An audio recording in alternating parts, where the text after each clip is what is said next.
উপাচার্যদের সঙ্গে মিটিং ছিল।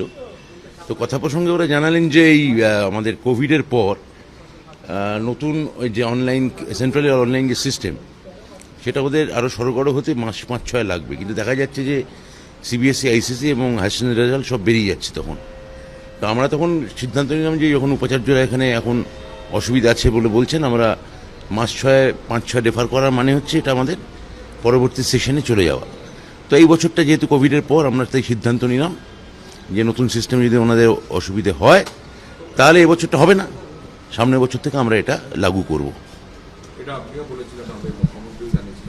হ্যাঁ, আমরা তো মুখ্যমন্ত্রীর অনুমোদন নিয়ে এগিয়েছিলাম, কিন্তু যখন এটা কিন্তু ফাইন বাস্তবে দেখা যাচ্ছে যে সমস্যা হচ্ছে, অনেকগুলো ক্যাটেগরির ব্যাপার আছে, উপাচার্যরা নির্ভুল হতে চাই। আপনারা অনেক দিন থেকেই শুনে আসছেন যে এবারের কলেজের অ্যাডমিশন কেন্দ্রীয়ভাবে হবে।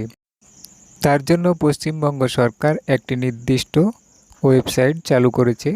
আপনারা অন স্ক্রিনে যে ওয়েবসাইটটি দেখতে পাচ্ছেন, এটি হলো ওয়েস্ট বেঙ্গলের নিজস্ব ওয়েবসাইট। তো শিক্ষামন্ত্রী উপাচার্যদের সঙ্গে মিটিংয়ের পরে সাংবাদিক বৈঠকে জানিয়ে দিলেন যে কলেজ অ্যাডমিশন কেন্দ্রীয় পোর্টাল থেকে হবে না, আগে যেভাবে অ্যাডমিশন হতো সেইভাবে অ্যাডমিশন হবে। প্রতিটি কলেজের নিজস্ব যে ওয়েবসাইট আছে, অনলাইন থেকে ওই ওয়েবসাইটে ছাত্রছাত্রীরা অ্যাপ্লিকেশন করতে পারবে।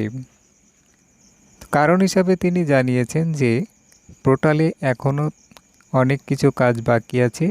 এখন ওই পোর্টাল চালু করলে অনেক কিছু সমস্যা হবে। এই পোর্টাল সম্পূর্ণ চালু হতে এখনও 5 থেকে 6 মাস সময় লাগবে। তাই তিনি জানিয়ে দিলেন যে আমরা আগামী বছর থেকে এই কেন্দ্রীয় পোর্টালে অ্যাডমিশন চালু করব। এরকম লেটেস্ট আপডেট পেতে ভিডিওটিতে একটি লাইক করে চ্যানেলটি সাবস্ক্রাইব করে অল নোটিফিকেশন অন করে রাখুন। ভিডিওটি দেখার জন্য ধন্যবাদ।